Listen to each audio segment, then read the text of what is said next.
کیا مسافر پر قربانی واجب نہیں؟ مسافر سے کون مراد ہے جس پر قربانی واجب نہیں ہوتی؟ محمد فاروق وہی آدمی مراد ہے جی، فاروقی صاحب، محمد فاروقی، جس پر قصر نماز ہوتی ہے، یعنی 78 کلومیٹرز اپنے شہر سے جب دور جانے کا ارادہ ہو تو آپ اپنے شہر سے نکلتے ہی مسافر بن جاتے ہیں، اور کسی علاقے میں جب تک 15 دن ٹھہرنے کی نیت آپ کی نہیں ہوتی آپ مسافر ہی رہتے ہیں۔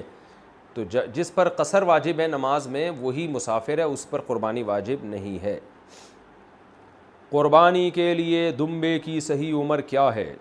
ایک شخص نے 2 دمبے خریدے، ایک صاحب نے دیکھ کر کہا کہ ان کا قد سال والا نہیں ہے، اب کیا اس صورت میں ان کو فروخت کر کے دوسرا جانور لیا جا سکتا ہے یا اگلے سال تک انہی کو پالا جائے؟ طاہر منیر: جی ان کو بیچ کے دوسرا جانور بھی لیا جا سکتا ہے اور اگلے سال تک بھی پال سکتے ہیں، جائز ہے۔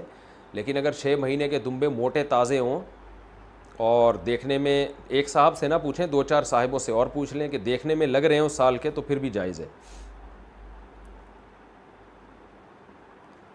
قربانی کس عمر میں واجب ہے اگر صاحب استطاعت ہو؟ سحر گل: شریعت کے تمام احکام آپ پر واجب ہوتے ہیں جب آپ بالغ ہو جائیں۔ تو خواتین کو جب مینسز آنا شروع ہوں تو وہ بالغ شمار ہوتی ہیں، اور لڑکوں کو جب نائٹ فال یا احتلام شروع ہو جائے تو وہ بالغ شمار ہوتے ہیں۔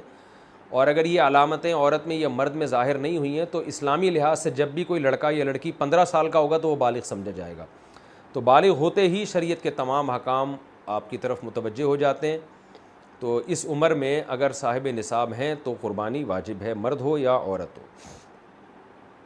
اپنی قربانی چھوڑ کر والدین کی طرف سے قربانی کرنا: میں اس سال اپنی قربانی نہ کروں، والدین کی طرف سے کر لوں، تو کیا یہ جائز ہے؟ ایم ایس فاروقی برطانیہ سے: دیکھیں اگر آپ کے والدین وفات پا چکے ہیں تو پھر اگر آپ والدین کی طرف سے کرتے ہیں وہ حقیقت میں آپ ہی کی طرف سے ہوتی ہے، اس کا ثواب والدین کو پہنچا رہے ہوتے ہیں، تو اس میں آپ کا اپنا واجب بھی ادا ہو جائے گا۔